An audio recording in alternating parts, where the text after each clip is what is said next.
Welcome to 4C Radio. We are broadcasting from the central campus of Christ University, Bengaluru. 4C Radio is brought to you by the Department of Media Studies at Christ University. For all those who are looking for a platform that focuses on communities, commons, climate, and communication, this is the place to be. What's more, this station is run by a diverse community of students and dedicated faculty members.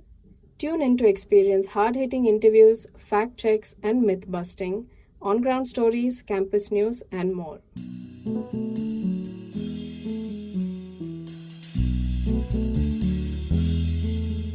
For many decades, we have been discussing how environmental waste, industrial or electronic, gets dumped in developing or underdeveloped countries in the global south by the so-called developed countries in the global north. In this episode, student journalists Gargi Gupta and Vedika Torat take a hard look at this phenomenon with incidents of chemical poisoning in places like Tamil Nadu and Maharashtra. They look at the existing exploitative patterns, policies, and the way forward. Today, we unpack themes of climate, culture, and colonial echoes, diving into how critics and environmental researchers describe a pattern where the global north turns the global south into a dumping ground, ranging everything from waste, failed tech, to forever chemicals poisoning places. In this episode, we shall analyze this pattern through the case studies of incidents in Tamil Nadu and Maharashtra. To begin, we turn to resistance through music. This is the Varli Revolt by Swadeshi featuring Prakash Bhoyer, a powerful track rooted in Adivasi struggles, echoing histories of land, resistance, and revolt. As we explore themes of exploitation and colonial echoes, this song sets the tone for the stories that follow. मी तो वारली आदिवासी आमच्या पद्धती आहेत ऐतिहासिक या रणाचा मूळ निवासी जीव आणतो पडसर मातीत प्राण हिरवा माझा देव आहे वागोबा प्रगती तुमच्या बादा आमच्या जंगलात Our first hotspot would be Thoothukudi in Tamil Nadu. A report by BBC spotlighted protests against sterilite copper, a Vedanta plant. This incident happened over the span of 1995 to 2018. In a more recent case study covered by The Guardian, machinery and patents from Italy's defunct methane chemical plant, which was shut down after a major PFAS contamination scandal, were relocated to an industrial site in Maharashtra where production of these forever chemicals has resumed. From relocated Italian chemical plants in Lotte to hazardous smelting in Tamil Nadu, the narrative seems to follow a pattern. Relocate the risk, export the death. But this might just not be a new phenomenon. It may have not started with chemicals, but with the very food on our plates. Rishwant Reddy of the New India Foundation points out how post-World War II, the US had massive farm surpluses from war subsidies. Instead of phasing them out politically, they gifted wheat to starving India, not pure benevolence, but surplus dumping that undercut local farmers. To understand why countries like India could be seen as a convenient destination for the West's surplus problems, we have to look at the history of international aid. It's often framed as goodwill, but Reddy explains the lifeline of food aid was often a clever way for the global north to solve its own economic indigestion. It has always been that way. Food is always political. Why would anybody submit food to somebody when there is no political cost for that, right, behind it? If you take India's case, especially after independence, we had no food, so we had US aid coming to India. The US aid came not because of they were benevolent, and not because they expected something from us also, but it is because before the World War II, there were huge subsidies for the farmers in terms of agrarian goods to support the war. Now there's food surplus, and at the same time, they can't take away the farm subsidies in a day. That will be anti-governmental. So slowly, they have to phase out the subsidies, and they have excess food. There's only one chance. Either you give it to somebody or you dump it in the Pacific. So they decide to give, let's give to the countries. Rishwant Reddy spotlights the Green Revolution's dark side. High-yield seeds that need capital, which are favored by big farmers, meanwhile displacing small ones into labor. Then GMOs like BT cotton smuggled via backdoor approvals led to 85% of 3 lakh Maharashtra suicides in BT heavy areas by 2002. as pests resisted and herbicides like toxic Roundup followed. To better understand today's topic, we turn to an excerpt from a YouTube video featuring a historian, Vijay Prashad, who critiques the West while highlighting issues of environmental and waste colonialism. British left India, when we threw the British out, our literacy rate was 13%. So much for several hundred years of so-called civilization.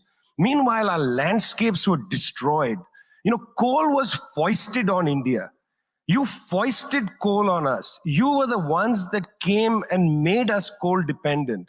And then you left, and now you dare to condescend to us. When I listen to Boris Johnson, when I listen to people like Joe Biden, when I listen even more to Emmanuel Macron, all I can think of is how condescending you are.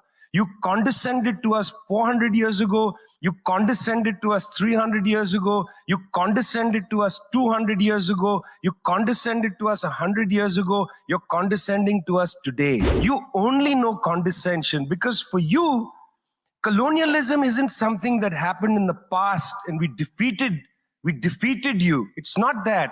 For you, colonialism is a permanent condition. And that permanent condition happens in two ways. There's the permanent condition of the colonial mentality. You want to lecture us. You want to tell us that we are responsible for all the problems because you'll never accept that you're the one principally to blame. You signed the Rio Formula in 1992 on common and differentiated responsibilities. You like the common part.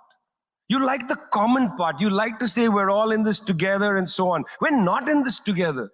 The United States, 4-5% of the world's population, still uses 25% of the world's resources. You outsource production to China, and then you say China is the carbon polluter. China's producing your buckets. China's producing your nuts and bolts. China's producing your phones. Try to produce it in your own countries and see your carbon emissions rise.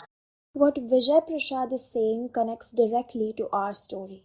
The same imbalance he talks about shows up in places like Thoothukudi and Lote, where the global south continues to bear the environmental costs through waste, pollution, and industries that shift risk onto communities that had the least role in creating it.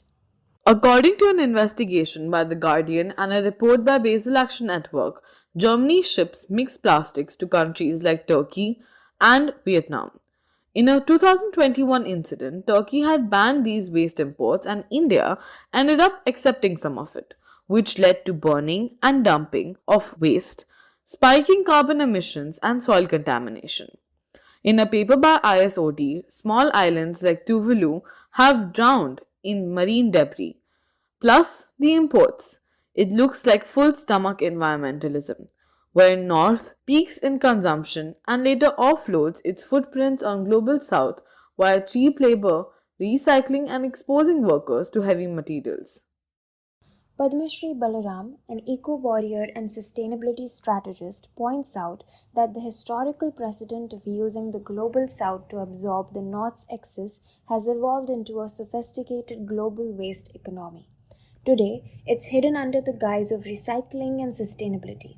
We see billionaires flying private jets to climate summits, preaching carbon neutrality, while their plastic and electronic waste is shipped to cities like Bangalore. She further argues that the legal loopholes allowing this trade aren't accidents. They are built into a world designed for the rich, where the poor are forced to turn survival into a coveted business of managing other people's trash. Is the world for the rich. Let us agree with that. And you can have any number of these climate action summits and all that. I feel these are a little bit, if I'm permitted to say so, don't really go anywhere. These treaties and these conferences, one single jet, everybody from across the world, some 1,000 people come in 1,000 jets landing, and you're talking about climate action. So it makes, I feel it makes no sense. You have large amounts of wastage of food and everything. So, and typically, I think it is just a mindset that a person in London will not do it. Whereas a person in India will take waste and he will recycle and make money. I'll tell you a fact in Bangalore. To get the right or the permission to run a dry waste collection center is the most coveted. It's most coveted.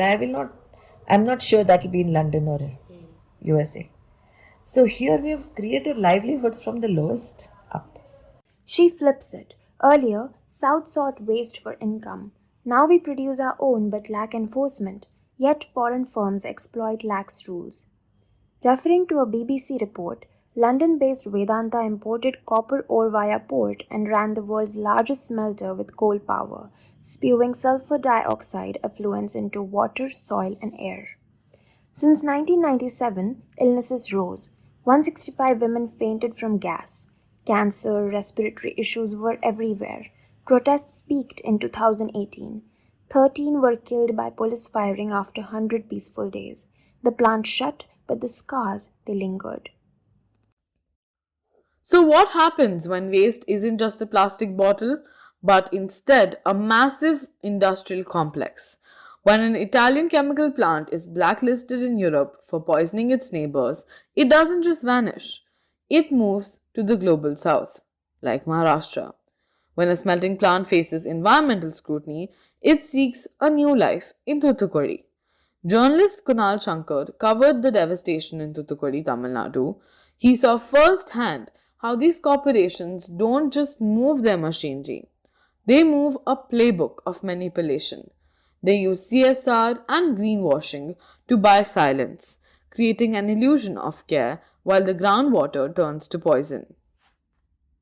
So the way they do it is to sort of have these, local elites in cahoots with them, and it helps them to then set up these companies. And the way they sort of greenwash this whole process is by, setting up hospitals, pumping in money into infrastructure in the local community through CSR projects like building schools or some skill center. So what happens is it gives you this illusion of a company which is very caring. But and this was also very obvious at Toothukudi. It was exactly the same playbook that they used there.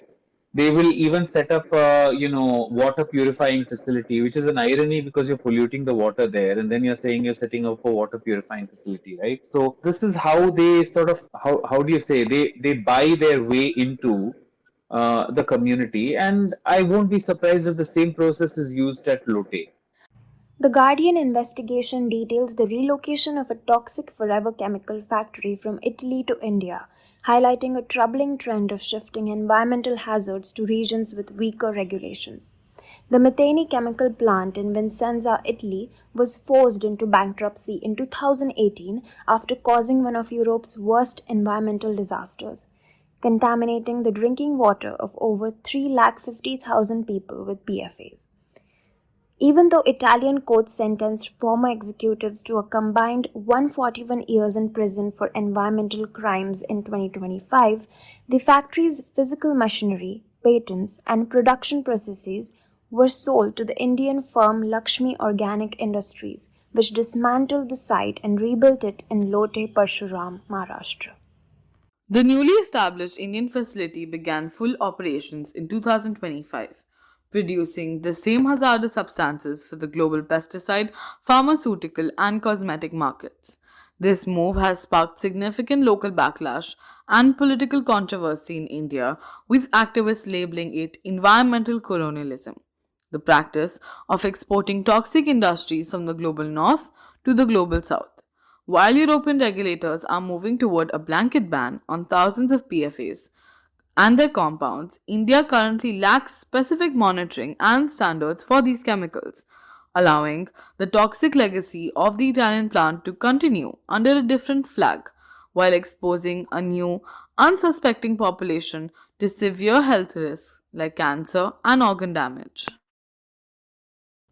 Even the United States of America has several refineries, plants, industries which are polluting the seas and creating disability in children. And so this is a open secret which all countries have. So if you think Italy is one such country and India is one such country, Italy puts all its people back in jail and then they go scot free in India. That's not true. It probably in India you would get a Union Carbide was able to kill so many people. It was not any plastic thing. It was a chemical factory. So yes, we are able to get away with more here because of the socioeconomic conditions that we are. It's easier for me to bend the law, and the more wealthier I am, the easier it is for me. And that's what happens if you see that any number of, Al Gore, the vice president of at one time, the amount of things he has done right there in the United States. Alaska, how much they have dug and finished. Yeah, true. So it's not like it's only happening in this, it just comes to light here. Those people are very, very smart and they hide everything. Since India does not necessarily have any laws against how do you handle PFAs, I'm sure they do. There are laws. There is no shortage of laws. Whether it is being implemented is the question. There is something called as a Central Pollution Control Board in India. Yes. And not only a Central Pollution Control Board, every state has its own pollution control board. They are very strict actually. We have PESO rules and PESO. So if you're following the laws, there's enough and plenty of laws to make sure that everywhere there are checks and balances. It's about the implementation. So the loophole is in the implementation. Absolutely. In the implementation by all the stakeholders. It's not just the person who has the factory is the chore number one. It's not true. Why is he being allowed to function like that? Yeah. So everyone has to go to jail actually. All the people involved. The story of Thoothukudi and Lote and the global waste trade is often described as one of the invisible dangers. It reflects a world where the global north cleans its own backyard by, as critics argue, dumping its waste over the fence. From the benevolent food aid of 1950s to the green recycling plants of today, the mechanism is seen to be similar, exploiting lax regulations and the economic desperation of the South. Until we stop seeing one half of the world as a landfill for the other, these forever chemicals will continue to claim lives in silence.